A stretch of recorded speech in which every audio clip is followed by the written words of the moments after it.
बच्चों, स्वागत है आपका हमारे इस YouTube चैनल यूपी फिजिक्स 11 में। आज हम एक नया चैप्टर शुरू करने जा रहे हैं जिसको हम कहते हैं थर्मोडायनामिक्स, उष्मागतिकी। ये परीक्षा में 9 नंबर का पूछा जाता है और ज़्यादा लेंदी सिलेबस भी नहीं है, कम ही है बस, लेकिन समझना जरूरी है। इसमें समझ के करेंगे। देखिए, फिजिक्स में समझ के जो चीजें की जाती हैं वो अच्छी तरह से लिखी भी जा सकती हैं और उसमें मिस्टेक होने के चांसेस कम हो जाते हैं। तो आइए हम लोग समझते हैं कि थर्मोडायनामिक्स, उष्मागतिकी क्या होती है, इसमें हम क्या अध्ययन करने जा रहे हैं। देखिए, हम लोगों ने पहले वस्तुओं की गति के बारे में अध्ययन किया था, किस तरह से वस्तु जो है गति करती है। गति करने के लिए क्या आवश्यक है, यानी किसी वस्तु में गति कराने के लिए किस कारक की जरूरत पड़ती है। जब वस्तु गति करती है तो किस तरह की गतियां होती हैं, मतलब जो हम वस्तु की गति से संबंधित विभिन्न टर्म जो प्रयोग किए थे, जैसे विस्थापन है, दूरी है, सापेक्ष गति है, बल है, त्वरण है, ये सब चीजें मिलाकर के हमने वस्तु की गति का वर्णन किया था। उष्मागतिकी बहुत क्या है? उष्मागतिकी भौतिक विज्ञान की वह शाखा है जिसमें कि हम उष्मा का विभिन्न रूपों में रूपांतरण का अध्ययन करते हैं। उष्मा का विभिन्न रूपों में रूपांतरण, और विशेष रूप से हम यहां पर उष्मा का यांत्रिक कार्य में रूपांतरण या यांत्रिक कार्य का उष्मा में रूपांतरण का अध्ययन करने जा रहे हैं। तो यहां हमें उष्मा के रूपांतरण का अध्ययन करेंगे इस चैप्टर में, और उसके लिए कुछ जैसे टर्म हमें जरूरत पड़ेंगे, क्योंकि हो सकता है कि ये टर्म जो हैं वो नए लग रहे हो, तो उनको समझ करके चलना है। क्योंकि इससे पहले मान लिया हमने गति का अध्ययन किया था, तो गति के अध्ययन के लिए दूरी है, विस्थापन है, वेग है, चाल है, ये बहुत पहले से ही अध्ययन करते हुए आ रहे थे, तो उसमें ज्यादा परेशानी नहीं हुई थी। यहां पर हमें कुछ नए टर्म सीखने पड़ेंगे, समझने पड़ेंगे, तो उनको यदि जान लेंगे तो कोई दिक्कत नहीं होगी।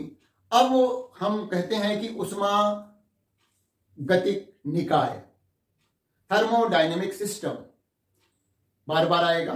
थर्मोडायनेमिक सिस्टम क्या होता है, इसका जानना जरूरी है।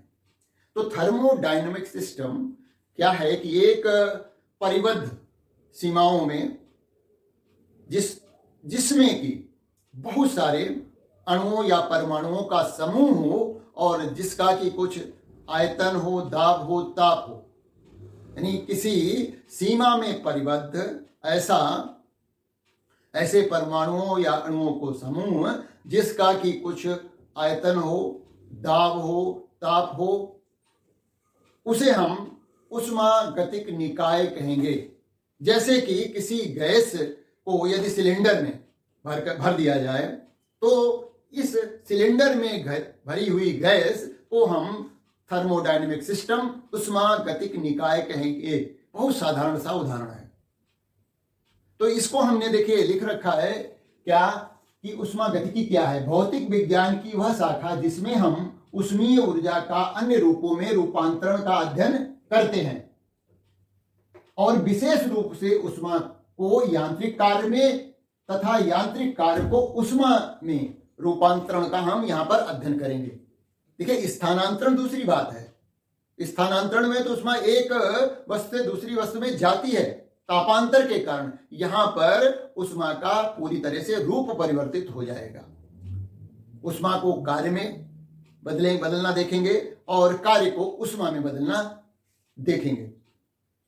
फिर हमने बात की उष्मागतिकीय निकाय, थर्मोडायनेमिक सिस्टम क्या है।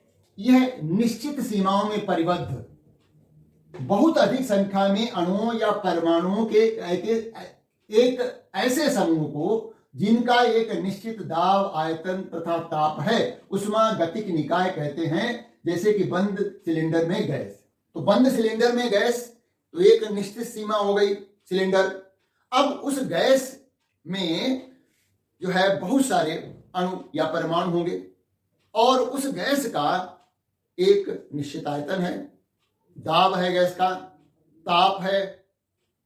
तो इस तरह से ये जो सिलेंडर के अंदर बंद गैस जो है वो एक उष्मागतिक निकाय थर्मोडायनेमिक सिस्टम का निर्माण करती है। तो मेरी समझ से उष्मागतिक निकाय समझ में आ गया होगा। बार बार हम इस चैप्टर में निकाय निकाय की बात करेंगे और निकाय का मतलब होगा कि उष्मागतिक निकाय की ही बात कर रहे हैं। यानी हो सकता है कि हम उस समय जो है सिलेंडर में बंद गैस की बात कर रहे हों, उसको आपको ध्यान में देना है। तो एक निश्चित सीमाओं में परिबद्ध बहुत अधिक संख्या में अणुओं परमाणुओं के एक ऐसे समूह को जिनका एक निश्चित दाब आयतन तथा ताप है उष्मागतिक निकाय कहते हैं। और जैसे कि सिलेंडर में गैस। उसके बाद हमें बात आती है उष्मागतिक चर थर्मोडायनेमिक वेरिएबल, इसकी भी बात होगी। तो किसी उष्मागतिक निकाय की व्याख्या हम जब करेंगे तो हमें कुछ जो है भौतिक राशियों की आवश्यकता होगी, जैसे कि आयतन, ताप, दाब, मोलों की संख्या। गैस है तो उसमें मोल होंगे, मोलों की संख्या।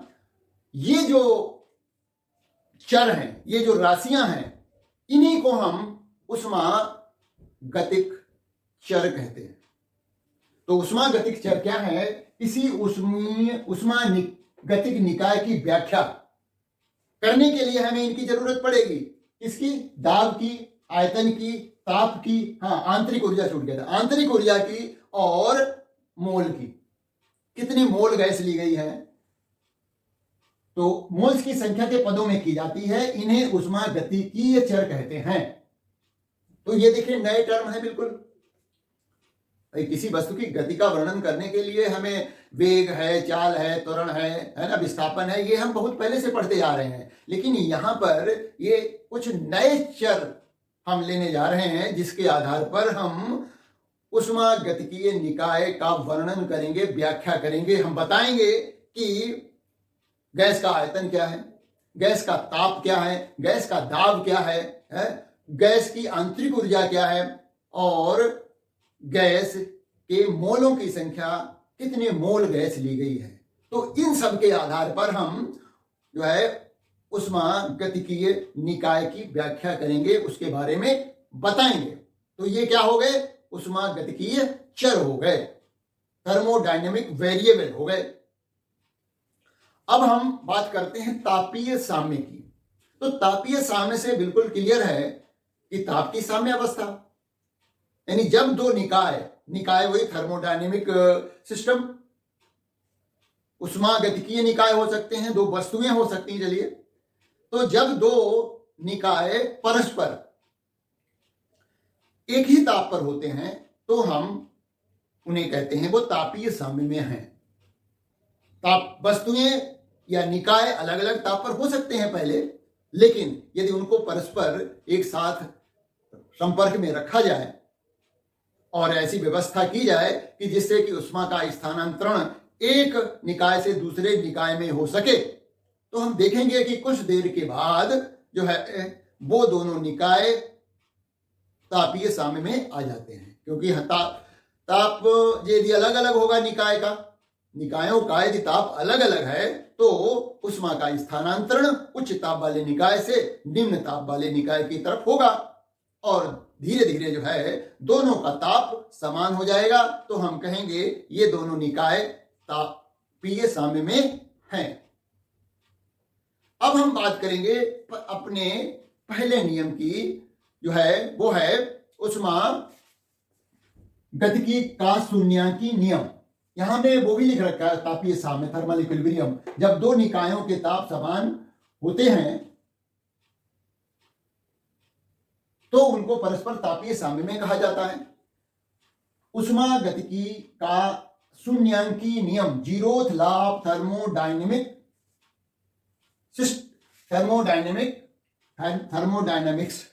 जीरोथ लॉ ऑफ थर्मोडायनेमिक्स बहुत ही आसान नियम है।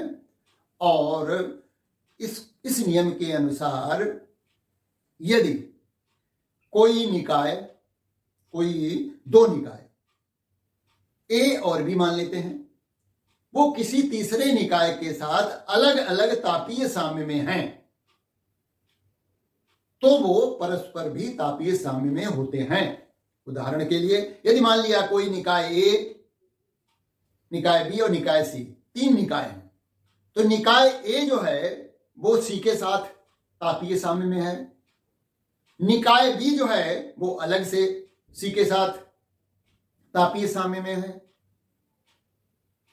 तो ये नियम बताता है कि इसलिए जो है निकाय ए और बी परस्पर भी तापीय साम्य में होंगे। तो ये तो आसान सी बात है कि 3 निकाय ए बी सी हैं, और यदि निकाय ए और सी तापीय साम्य में है, मतलब ए और सी का ताप समान है। फिर उसके बाद बताया गया कि निकाय बी और सी भी तापीय साम्य में है, इसका मतलब निकाय बी और निकाय सी का भी ताप समान है। अतः निकाय ए और निकाय बी आपस में तापीय साम्य में होंगे। तो इसके लिए हम एक चित्र से समझा सकते हैं। 1 मिनट रुकिए। देखिए, चित्र हम बनाएं और उसमें दिखाएं कि कोई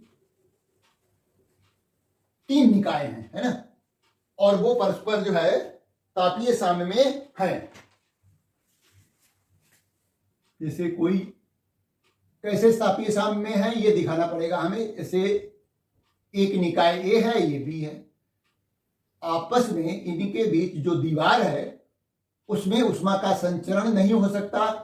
ये रुद्धोष्म, अगर ये रुद्धोष्म नया शब्द है, इसकी हम बाद में बात करेंगे। अभी ये ऐसी दीवार है, समझ लीजिए, जिसको कि रुद्धोष्म बॉल कहते हैं।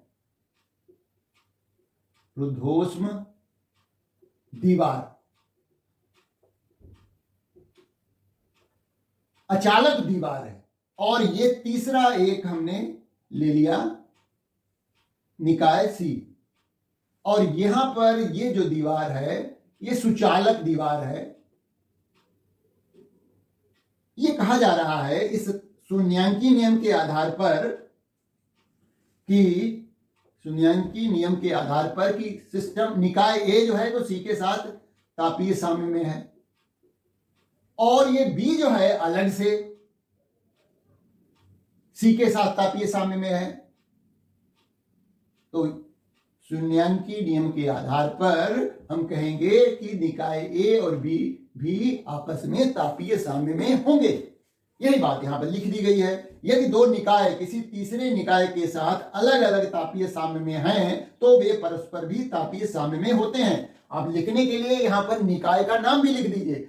यदि 2 निकाय ए तथा बी, ऐसे लिख दीजिए, 2 निकाय ए तथा बी किसी तीसरे निकाय सी के साथ तापीय साम्य में हैं, तो निकाय ए और बी परस्पर तापीय साम्य में होंगे। तो यदि ऐसे आसान पड़ रहा है तो उसका ए और बी सी का नाम भी बताते रहिए, है ना। तो ये जो है, इस नियम के आधार पर हम ताप की परिभाषा लिख सकते हैं।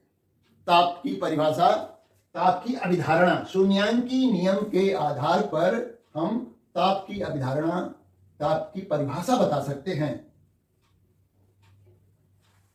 तो ताप क्या है? देखिए, ताप जो है इससे पहले परिभाषित किया जा चुका है। इस नियम के आधार पर ताप किसी वस्तु का वह गुण है जो यह निर्धारित करता है, ताप किसी वस्तु या निकाय का वह गुण है जो यह निर्धारित करता है कि ये दी गई वस्तु या निकाय किसी दूसरे वस्तु या निकाय के साथ तापीय साम्य में है या नहीं। तो ताप क्या है? ताप किसी वस्तु या निकाय का वह गुण है जो यह निर्धारित करता है कि दी गई वस्तु या निकाय किसी दूसरी वस्तु या निकाय के साथ तापीय साम्य में है अथवा नहीं। यह परिभाषा हो गई एक नई ताप की। तो यहां पर लिखा गया है, ताप किसी वस्तु या निकाय का वह गुण है जिससे हमें यह पता चलता है कि वस्तु या निकाय किसी अन्य दी गई वस्तु या निकाय के साथ तापीय साम्य में है या नहीं। जैसे कि यहां पता लग रहा है, कैसे कि देखिए, टी ए का ताप किसके बराबर है? टी सी के है, क्योंकि टी और सी निकाय सॉरी, निकाय ए और सी, टी ए का मतलब निकाय ए का ताप और टीसी का मतलब निकाय सी का ताप। टी ए बराबर टीसी मतलब इन दोनों के ताप समान हैं, अर्थात निकाय ए और सी तापीय साम्य में है, तथा टी बी बराबर भी टीसी है, यानी निकाय बी और सी भी जो है तापीय साम्य में है। इससे क्या हम निष्कर्ष निकाल सकते हैं कि टी ए बराबर हो गया टी बी। निकाय ए और बी भी तापीय साम्य में होंगे, उनके भी ताप समान होंगे। तो ये जो है शून्यांक उष्मागतिकी का शून्यांकी नियम हमें ताप को परिभाषित करने में मदद करता है। ताप की परिभाषा इस नियम के आधार पर दी जा सकती है। जैसा कि मैंने नोट कर रखा है कि ताप किसी वस्तु या निकाय का वह गुण है जिससे हमें यह पता चलता है कि वस्तु या निकाय किसी अन्य दी गई वस्तु या निकाय के साथ तापीय साम्य में है या नहीं। ये हमने यहां पर करके दिखाया, समझाया। अब हम बात करेंगे कुछ अन्य जो है विशेष चीजें जो बार बार प्रयोग होंगी, है ना, उनकी डिटेल में। और वो 3 चीजें हैं, ऊष्मा तो है ही, फिर उसके बाद कार्य और फिर आंतरिक ऊर्जा। ऊष्मा, कार्य और आंतरिक ऊर्जा। तो इस चैप्टर में हम ऊष्मा का रूपांतरण देखेंगे, है ना, स्थानांतरण नहीं, रूपांतरण देखना है। तो ऊष्मा तथा कार्य जो है ऊर्जा के ही 2 रूप हैं, 2 अलग अलग रूप हैं, ऊष्मा और कार्य। ऊष्मा और कार्य ऊर्जा के ही 2 अलग अलग रूप हैं जो जिनको हम परस्पर रूपांतरित कर सकते हैं। अर्थात ऊष्मा को कार्य में बदल सकते हैं, कार्य को ऊष्मा में बदल सकते हैं। तो यहां पर हमने जो नोट कर रखा है कि ऊष्मा तथा कार्य ऊर्जा के 2 विभिन्न रूप हैं जो परस्पर रूपांतरित किए जा सकते हैं। तो यहां पर नंबर 1 लिखेंगे, यदि ऊर्जा का स्थानांतरण एक निकाय से दूसरे निकाय में तापांतर के कारण होता है, तो उस ऊर्जा को वो ऊष्मा कहते हैं। यानी क्या है, यदि ऊर्जा का स्थानांतरण हो रहा है एक निकाय से दूसरे निकाय में, और क्यों हो रहा है, क्योंकि उनमें तापांतर है, तो उस समय तापांतर के कारण जो ऊर्जा का स्थानांतरण हो रहा है एक निकाय से दूसरे निकाय में, तो स्थानांतरित होने वाली ऊर्जा को हम ऊष्मा कहेंगे। तापांतर के कारण जो ऊर्जा एक निकाय से दूसरे निकाय में स्थानांतरित हो रही है उसे हम ऊष्मा कहेंगे। तो कार्य किसको कहेंगे, आइए नोट करते हैं। यदि ऊर्जा, ये तो बात क्लियर है कि तापांतर के कारण जो जिस ऊर्जा का स्थानांतरण होता है तो उसको तो ऊष्मा ही कहते हैं। हाँ, कार्य के बारे में इस तरह समझिए, यदि ऊर्जा का स्थानांतरण तापांतर के बिना होता है तो रूप स्थानांतरित होने वाली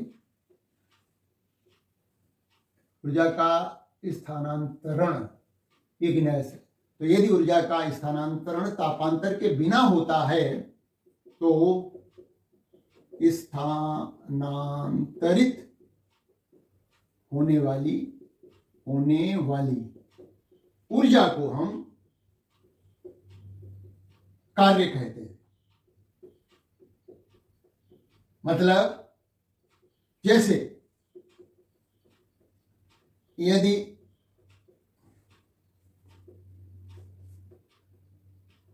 किसी बंद बर्तन में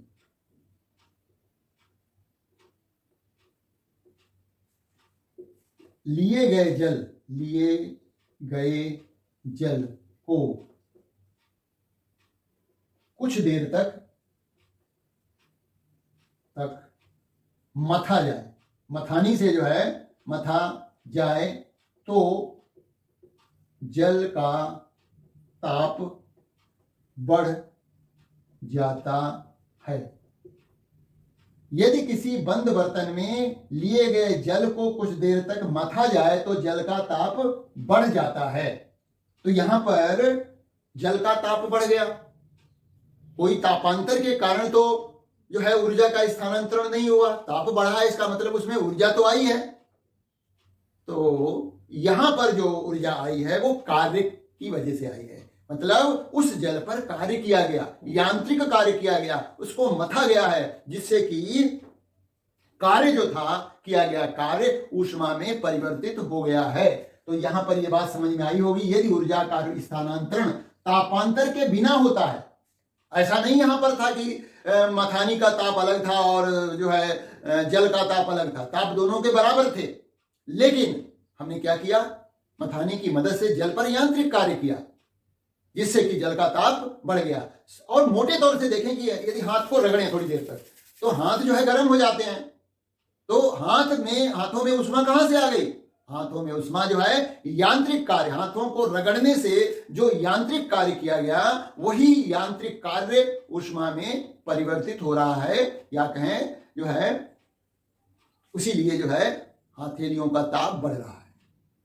तो जहां पर ऊर्जा का रूपांतरण तापांतर के बिना हो, यानी जो दो निकाय हैं वो परस्पर समान ताप पर ही हैं, दोनों हथेलियां समान ताप पर हैं, और यदि उनको रगड़ रहे हैं तो वो गर्म हो जा रही हैं, उनका ताप बढ़ जा रहा है। तो यहां पर बिना तापांतर के जो है ऊर्जा का स्थानांतरण हुआ, इसका मतलब यहां पर कार्य की वजह से ऐसा हुआ। तो यहां पर जो है दो तरह से हम उस ऊर्जा का स्थानांतरण देखते हैं। तापांतर के कारण यदि ऊर्जा का स्थानांतरण हो रहा है तो उसको हम ऊष्मा कहेंगे, और तापांतर के बिना यदि ऊर्जा का स्थानांतरण हो रहा है तो हम उसको कार्य कहेंगे, कि कार्य हो रहा है, यांत्रिक कार्य हो रहा है। ठीक है ना।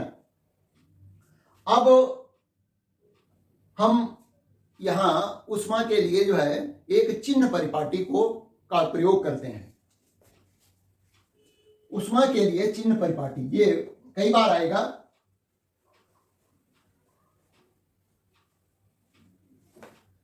ऊष्मा के लिए चिन्ह परिपाटी,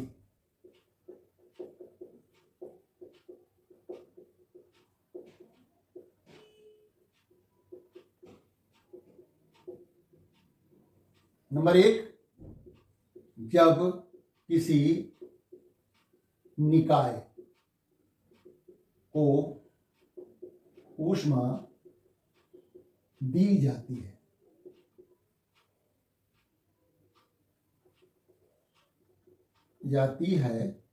तो दी गई ऊष्मा को हम धनात्मक चिन्ह से लेते हैं। दूसरा, जब किसी निकाय से ऊष्मा ली जाती है तो ली गई ऊष्मा का चिन्ह जो है हम ऋणात्मक लेते हैं। ये छोटी छोटी बातें हैं जो कि हमें आगे काम आएंगी। अच्छा, ऊष्मा और कार्य की तुल्यता जो है जूल ने अपने प्रयोगों द्वारा कार्य और ऊष्मा की तुल्यता के बारे में अध्ययन किया, और उन्होंने प्रयोगों द्वारा पाया कि किस तरह से जो है कार्य को ऊष्मा में बदला जा सकता है ना। तो ऊष्मा तथा कार्य की तुल्यता।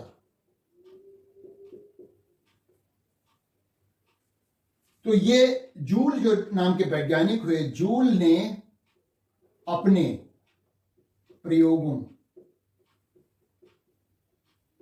द्वारा स्थापित किया कि कार्य को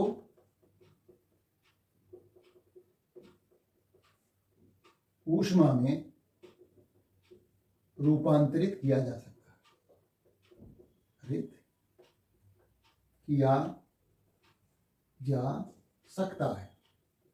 और अतः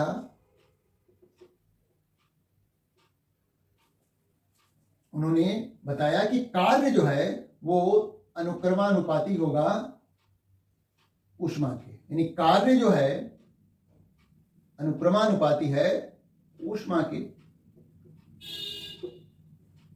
जैसा कार्य करेंगे वैसी ऊष्मा उत्पन्न होगी। तो W बराबर जे क्यू। जे यहां पर जो है वो ऊष्मा का यांत्रिक तुल्यांक है।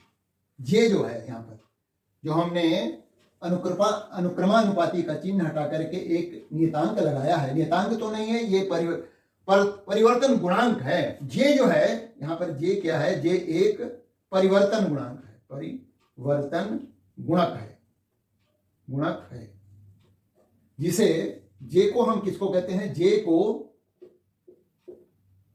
ऊष्मा का यांत्रिक तुल्यांक कहते हैं, यांत्रिक तुल्यांक कहते हैं। तो जे का मान कितना होता है, जे बराबर होता है 4.18 जूल प्रति कैलोरी।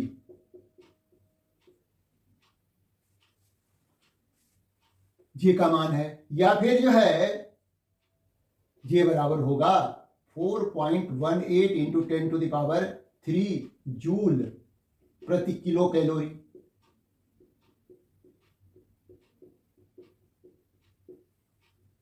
तो ये परिवर्तन गुणांक है, किस तरह से जो है कार्य ऊष्मा में परिवर्तित होता है। अब हम बात करेंगे कार्य की। देखिए ऊष्मा की बात कर ली हमने, ऊष्मा क्या है और किस तरह से उसको कार्य में बदला जा सकता है।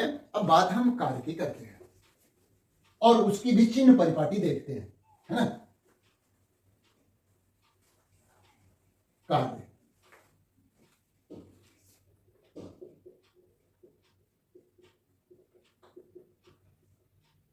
माना किसी सिलेंडर में गैस ली गई है, जिसमें कि एक चलायमान पिस्टन लगा है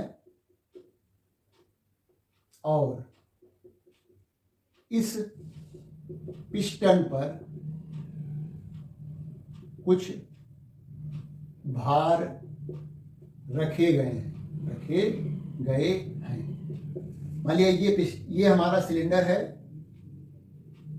इसमें एक पिस्टन लगाया गया है, चलायमान है, फ्री है ये, और यहां पर गैस है सिलेंडर में और इस पिस्टन के ऊपर कुछ भार रखे गए हैं, बांट रख दिए गए, ये बांट रखे हुए हैं,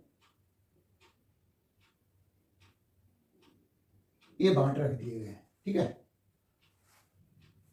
यदि हम इन बांटों को धीरे धीरे, अच्छा एक बात और है, इसका जो तल है वो सुचालक है, तल जो है सुचालक है। अच्छा यहां पर ये इसका जो क्षेत्रफल है पिस्टन का, वो A है और गैस का दाब P है। माना पिस्टन का क्षेत्रफल A है तथा गैस का दाब P है यहां पर। अच्छा, यदि पिस्टन पर रखे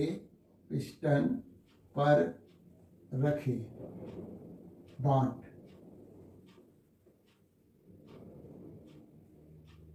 ये बांट जो रखे हैं, बांटों से कुछ, बांटों से थोड़ा, बांटों से, यदि पिस्टन पर रखे बांटों से कुछ बांट धीरे धीरे हटाए जाएं तो दाब कम होगा। इससे क्या होगा, मतलब ऊपर से जो दाब पड़ रहा है बाह्य दाब वो कम होगा, जिससे कि ये गैस में जो है विस्तार होगा, जो है प्रसार होगा, है ना। तो गैस का विस्तार होगा और जिससे कि माना कि पिस्टन यहां पर आ गया,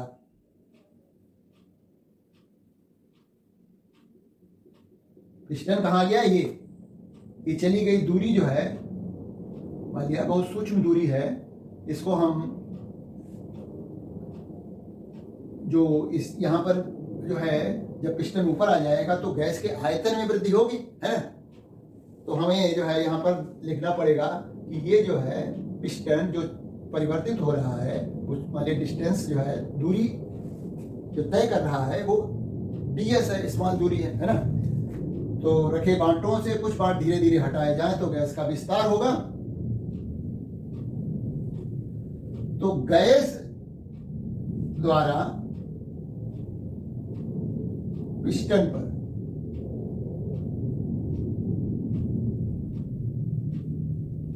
लगाया गया बल, इस समय कितना बल लगा रही है गैस, बल बराबर होता है F बराबर होता है, देखिए दाब बराबर P बराबर क्या होता है F बटे A, तो F बराबर हो जाएगा P इंटू A, दाब गुणा क्षेत्रफल, दाब गुणा क्षेत्रफल, क्षेत्रफल किसका, पिस्टन का। तो इतना दाब गैस लगा रही है, जब हमने इसको हटाया, इसको भार को एक भार बन दिया, हटाया, जिससे कि पिस्टन यहां पर आ गया, तो गैस कितना कार्य करेगी,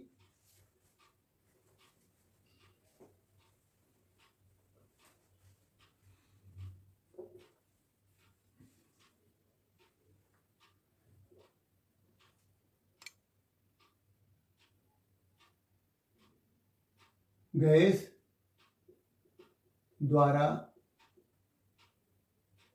बांट लिख देते हैं, बांट के हटाने पर गैस द्वारा किया गया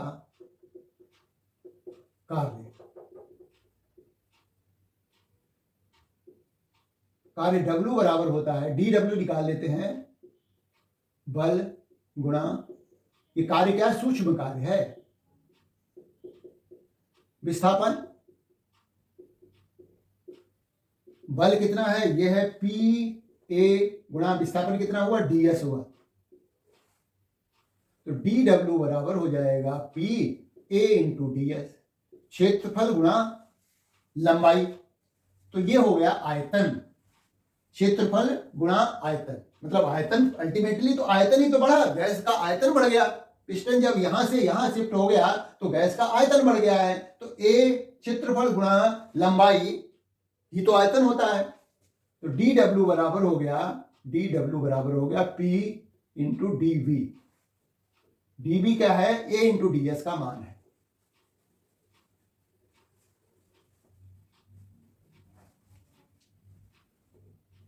यहां आयतन में परिवर्तन जो है, आयतन में परिवर्तन जो हुआ है वो डीबी हुआ है। डीबी बराबर है ए इंटू डी एस के। तो इतना कार्य हो रहा है, डी डब्ल्यू बराबर पी इंटू डीबी। गैस इतना कार्य कर रही है। जब पिस्टन से हमने कुछ भारों को, कुछ बांटों को हटा दिया सूक्ष्म थोड़ी मात्रा में, तो पिस्टन जो था ऊपर की तरफ खिसक गया, तो गैस का विस्तार हुआ, प्रसार हुआ, अर्थात गैस ने कार्य किया और वो कार्य हमने निकाल लिया बल गुणा विस्थापन से, और हमारा ये डी डब्ल्यू सूक्ष्म कार्य जो आया है वो पी इंटू डीवी आया है। अब यदि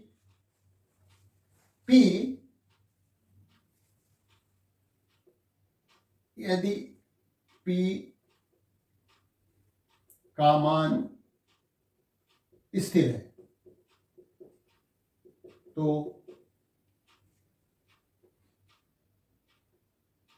गैस, और लिख देते हैं, और गैस का आयतन V1 से V2 हो जाए। मतलब ये स्थिति हो। देखिए हम चित्र से बता रहे हैं, ये हम क्षेत्रफल निकालेंगे। यहाँ पर ये आयतन है और देखिए P स्थिर है और गैस का आयतन V1 पहले था, अब जो है मान लिया V2 हो गया है। तो P गुणा dV मतलब आयतन में परिवर्तन, लंबाई गुणा चौड़ाई, क्षेत्रफल ही तो हुआ। तो कार्य कितना हो जाएगा इस स्थिति में, जब यदि P का मान स्थिर है और गैस का आयतन V1 से V2 हो जाता है, तो कार्य जो हो जाएगा, कार्य W बराबर हो जाएगा। तो हम सीधे कार्य लिख देते हैं, कार्य W बराबर P into V2 minus V1। ऐसे सीधे इसी फार्मूले से निकाल लेंगे। और यदि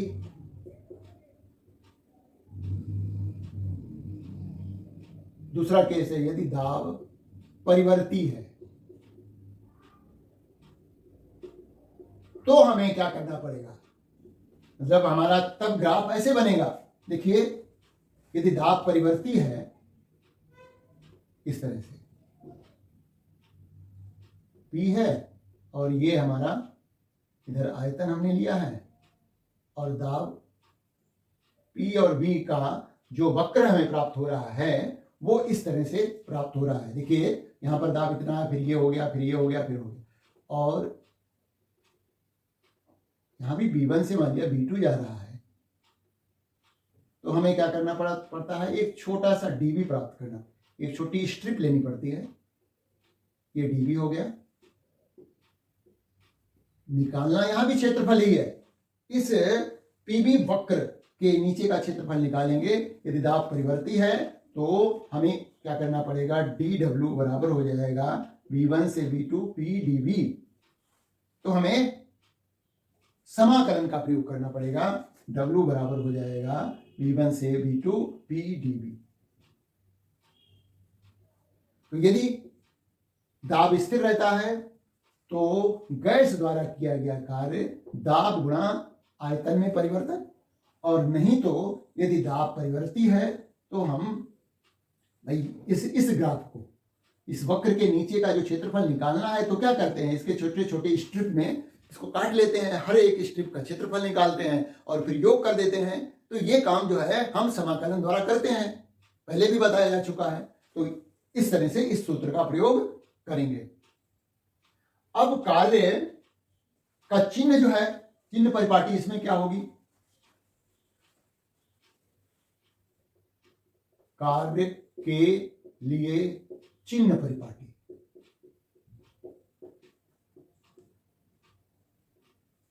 नंबर 1, यदि कार्य गैस द्वारा या निकाय द्वारा किया जाता है, कार्य निकाय द्वारा किया जाता है तो धनात्मक, तो कार्य धनात्मक लिख देते हैं, कार्य धनात्मक, यानी गैस का यहां पर क्या होगा, विस्तार होगा, प्रसार होगा। तो हमें किया गया कार्य धनात्मक लेंगे। दूसरा, यदि कार्य बाह्य कारक द्वारा गैस पर किया जाता है, तो कार्य का चिन्ह जो है हम ऋणात्मक लेंगे। मतलब यहां पर क्या होगा, संकुचन होगा।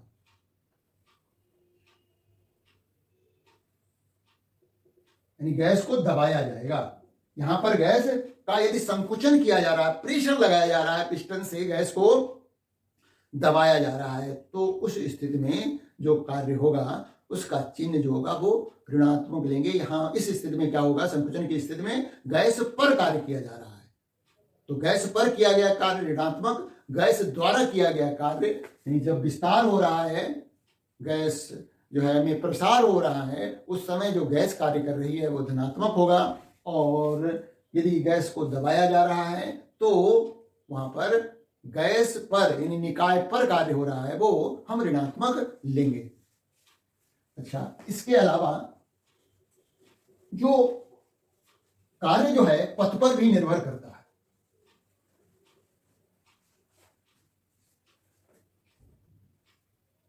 कार्य की पथ पर निर्भरता, जब किसी निकाय को एक स्थिति से दूसरी स्थिति में ले जाया जाता है, संकुचित किया गया, विस्तारित किया गया, तो कार्य प्रारंभिक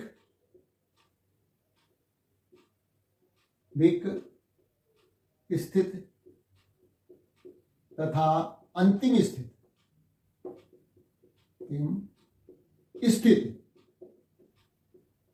के साथ साथ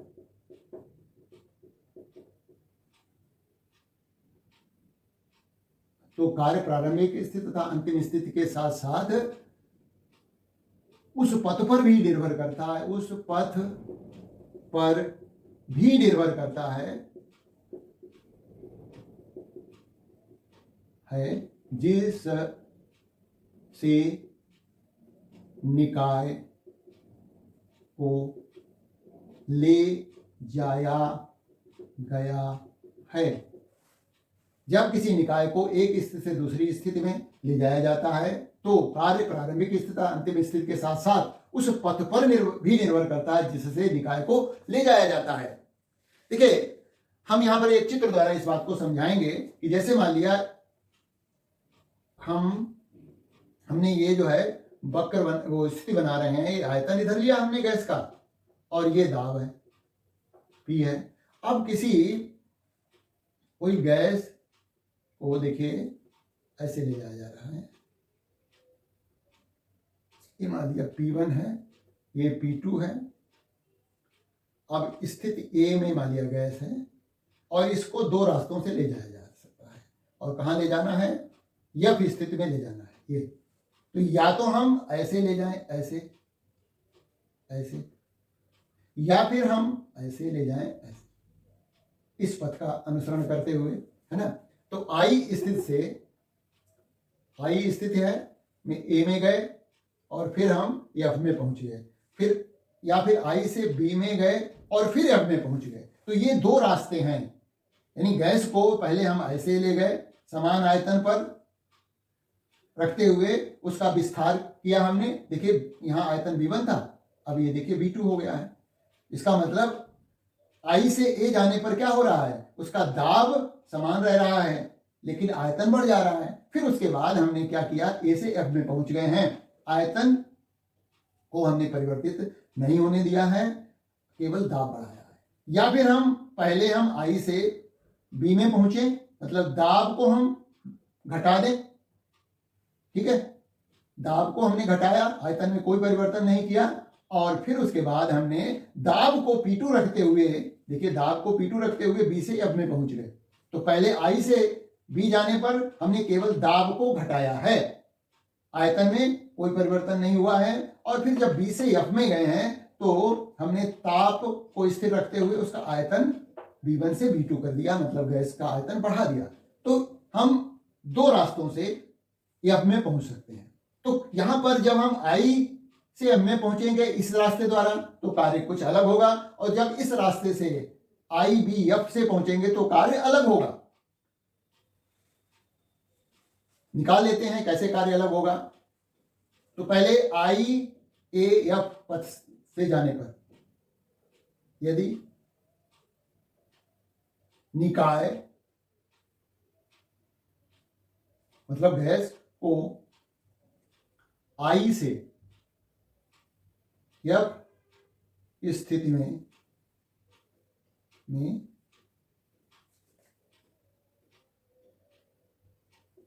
ले जाया गया। पथ कौन सा हुआ, आई ए एफ पथ, आई ए एफ पथ द्वारा।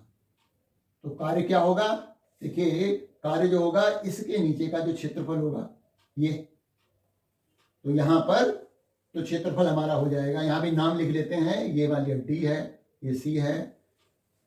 तो कार्य कितना हो जाएगा, पहली स्थिति है ये वाली ए, तो कार्य बराबर हो जाएगा आई A D C, I A D C का क्षेत्रफल, तब इतना कार्य होगा। और वो हम आसानी से निकाल सकते हैं कि इसके जो क्षेत्रफल है भाई आधा, जो आयतन में क्या परिवर्तन हुआ, और देखिए लंबाई ये है हमारी, चौड़ाई ये है, इसकी गुणा कर देंगे तो ये क्षेत्रफल आ जाएगा जब हमने इस रास्ते को चुना, ऐसे है ना। तो कार्य बराबर हुआ, देखिए दाब कितना है, यहां पर दाब में परिवर्तन नहीं हो रहा है ना, क्षेत्रफल में परिवर्तन, जो क्षेत्रफल निकालेंगे हम वो कैसे निकालेंगे, दाब, इसका क्षेत्रफल निकालना है तो दाब क्या हो जाएगा, P1 रहेगा, और B2 माइनस B1 हो जाएगा क्षेत्रफल, है ना। तो P1 into B2 minus B1 ये हो जाएगा कार्य, इसका क्षेत्रफल। यदि निकाय यानी मतलब गैस को आई से एफ में ले जाने पर पथ आई बी एफ चुना गया तो कार्य कितना हो जाएगा, कार्य बराबर हो जाएगा आई बी एफ डी सी का क्षेत्रफल, आई बी एफ डी सी का क्षेत्रफल। अब यहां पर देखिए आई से बी जाने पर, आई से बी जाने पर आयतन में कोई परिवर्तन नहीं हो रहा है, तो आई से बी जाने पर कोई कार्य नहीं होगा, क्योंकि आयतन में कोई परिवर्तन नहीं होगा आई से बी जाने पर, केवल बी से एफ जाने पर आयतन में परिवर्तन हो रहा है। तो फाइनली हमारा किसका क्षेत्रफल हो जाएगा, बी एफ डी सी का क्षेत्रफल बराबर बी एफ डी सी का क्षेत्रफल। और वो कैसे निकलेगा, वो निकलेगा P2 गुणा B2 माइनस B1। और यहां पर ये बस ध्यान रखना है कि आई से बी जाने पर, चूंकि आई से बी में कार्य बराबर है 0। क्यों 0 है? क्योंकि क्षेत्रफल, सॉरी यहां पर क्षेत्रफल तो कुछ है ही नहीं। देखिए ना, मतलब हम क्या लिख सकते हैं, b2 माइनस b1 बराबर 0 है। मतलब क्योंकि आयतन में, ऐसे लिख दीजिए, आयतन में, क्योंकि आयतन में परिवर्तन जो है बराबर 0 है। देखिए आई से भी जाने पर, देखिए डेल्टा भी, b1 यहां पर भी है, यहां पर भी b1 है। आई से जब b गए, आई से b में गए तो b1 आयतन कितना है, b1 गैस का। जब b में गए तो b आयतन b1 ही है, तो b1 minus b1 is equal to 0। तो कार्य जो है आई से b जाने में कार्य 0 हो जाएगा। तो हमें देखा जाए वास्तव में क्या होगा, BFDC का ही क्षेत्रफल निकालना पड़ेगा। जबकि हम जब इस रास्ते को चुनेंगे, यहां से यहां पहुंचेंगे, तो कार्य जो है निकालने के लिए हमें यहां पर ऐसे जाना पड़ेगा, है ना। तो ये पूरा क्षेत्रफल है इसका। तो यहां पर दाब P1 है और मतलब ये लंबाई P1 है, आयतन में परिवर्तन V2 माइनस V1, तो इससे निकल गया। और यदि हमने इस वाले पथ को चुना तो यहां से यहां जाने में कोई कार्य नहीं होगा, यहां से यहां जाने में कार्य होगा। तो हमें केवल इतना क्षेत्रफल निकालना पड़ेगा। तो देखा जाए, जब किसी निकाय को किसी एक स्थिति से दूसरी स्थिति में ले जाया जाता है तो किया गया कार्य ले जाए जाने वाले पथ पर भी निर्भर करता है। तो ये ध्यान रखना है। इस तरह के प्रश्न हम कराएंगे तो बात क्लियर हो जाएगी। तो मेरी समझ से ये बात जो है समझ में आई होगी। अगला वीडियो जब हम देखेंगे तो और ज्यादा समझ में आएगा। तो thank you for watching this video.